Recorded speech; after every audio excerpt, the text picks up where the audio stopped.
poem is on mental health. So shout out to all the psychology people here.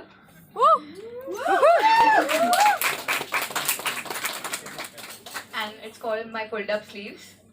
So they see me from afar and ask me if I've accidentally spilled ink on my wrist.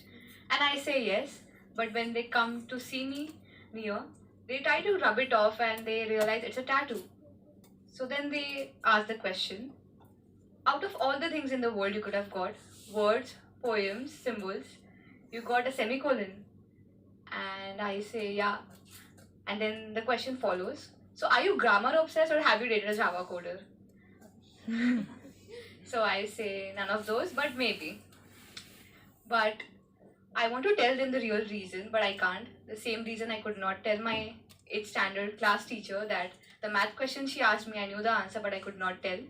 For the same reason, I tell my parents I'm smart, but my grades are not so great. The same reason I meet cousins at weddings and they ask me why I have so much weight and I just turn down the question.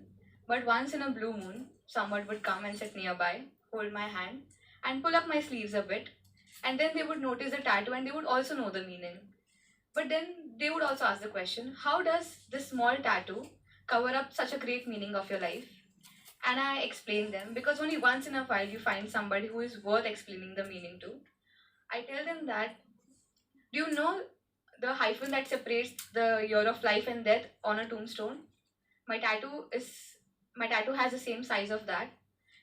So that hyphen covers all the days of life that happened between the first breath and the last breath. In the same way, my tattoo covers all the moments that happened between my old self and my new self, when I could have decided my last breath would be my last breath, but it was not my last breath. So that was my first breath of my new life. So once in a while, I find someone who is worth telling to. So now whenever somebody approaches me, only one question runs through my mind. Are you worth of me pulling up my sleeves? Wow.